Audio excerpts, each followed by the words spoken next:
All right, so moving on to the final segment. Which WWE stars should be inducted into the WWE Hall of Fame class for 2024? So the people that I do believe that should be inducted into the WWE Hall of Fame has a list of wrestlers and managers that should headline and be a part of the WWE Hall of Fame class for 2024. So starting off with the number one person I do believe should be inducted to the WWE Hall of Fame this year is Paul Heyman. Paul Heyman deserves to be the headliner and for the WWE Hall of Fame class for 2024 this year. It's only fitting that Paul Heyman is the headliner this year because WrestleMania is taking place in Philadelphia, and Paul Heyman has a lot of wrestling history in Philadelphia, Pennsylvania. It only makes sense for Paul Heyman to headline the Hall of Fame class this year. Paul Heyman, to me, is the greatest manager in WWE history. Hands down, there has been some great guys like Bob Backlund. There's some all-time greats. But Paul Heyman has been the number one manager in wrestling history. He's been a part of some legendary promos, incredible storylines. He has managed a lot of great wrestlers. He's managed the Bloodline, Roman Reigns, the Usos, Solo Sikoa. He's managed the Beast and Carter, Brock Lesnar. He's managed the one and only CM Punk, best in the world. He's managed Kurt Angle. He's managed The Big Show. He's managed Rob Van Dam. And on his quest to being the best manager in WWE history, he's helped wrestlers win a total of 13 world titles and was the mastermind of ECW, Extreme Championship Wrestling. It is only fitting that Paul Heyman headlines the rest of the Hall of Fame class this year. He's the number one guy to headline the event. Number 2, Bray Wyatt. Now, Bray Wyatt's passing to me still really hasn't fully set in yet. And when you think about his passing, it's very unfortunate. It just still doesn't sit right to me. And it just feels like Bray Wyatt was just, when he did come back to the WWE in late 2022, when he returned to the WWE, it really could have set up for him to have one of the best runs, if not the best run in his WWE career. But hands down, Bray Wyatt is an absolute legend. And one of the most creative minds, it had one of the most creative minds of wrestling history. I mean, I'm looking at a guy that had several characters that were all perfect. Someone that did that years ago was Mick Foley. And Bray Wyatt was just never shy of showing his creative geniusness to the wrestling world. And he had so many great ideas. A brilliant guy. But Bray Wyatt had a lot of memorable matches and memorable feuds with John Cena, The Undertaker, Randy Orton, Daniel Bryan. Who could ever forget that Elimination Chamber 2014 match with the Wyatt family and The Shield? That a huge 6-man tag team match was perfect. But Bray Wyatt went on to win, become a 3-time world champion, 2-time tag team champion. The man deserves a spot in the WWE Hall of Fame. Wrestler number 3 is the Animal Batista.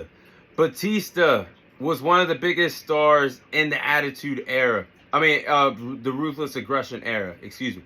But Batista being one of the biggest stars since the Ruthless Aggression Era, when Vince McMahon needed stars to desperately step up and become the next big thing, the next big superstar in the company following the Attitude Era, Batista was there, was one of the heroes that stepped up for the company, became a monumental star. Hell, at one point, Batista was a bigger star than John Cena was. And you could debate with me all day long about that, but Batista just connected with the crowd. I just felt like at the time he was a bigger star than John Cena in 2005. But his 2005 World Heavyweight Championship reign was incredible. He went on to hold the title for a total of 282 days. He had great title defenses against Triple H in a Hell in a Cell match, that memorable Eddie Guerrero match, and that memorable JBL match that he had, that no holds barred match he had, and his hometown of Washington D.C. at SummerSlam 2005. But Batista, his WWE career was great, and I think he had a lot more to offer. But when he broke his back in 2010, I mean, you're sidelined for a long time. Hollywood's calling. Chase the money. I don't blame him. Chase the money, and that's what he did. But I think he had a lot more to offer in the wrestling ring. His career kind of dwindled after that, 2010. I mean, we only seen him for a little bit in 2014, and then only had one match, his final match in 2019. But Batista had a lot of great matches in his WWE career. Who could forget that Hell in a Cell match I just mentioned with Triple H in 2005 at Vengeance. His WrestleMania match against The Undertaker at WrestleMania 23, I really believe that match should have made event at WrestleMania 23 that year instead of John Cena and Shawn Michaels. But he also had a great match at WrestleMania 30, being in the main event with Randy Orton and Daniel Bryan. That unforgettable triple threat match.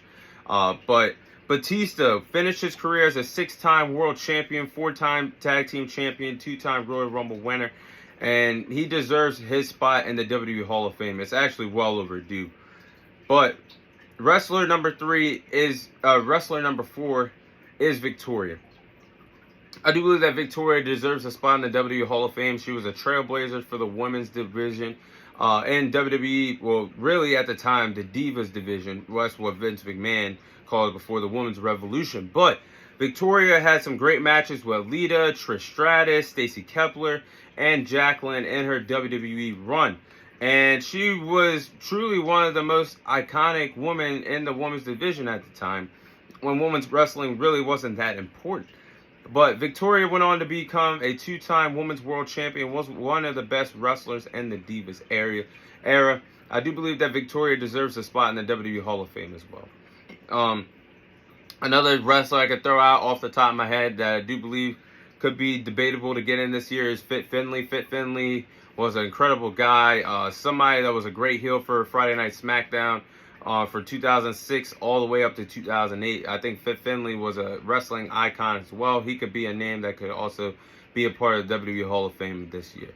But those are my thoughts on which WWE superstar should be in the WWE Hall of Fame. And that is all the time I have for you guys today. Thank you guys for watching. Thank you guys for listening. This is your host, Thomas Tyree, signing off. And I'll see you guys on next week's episode.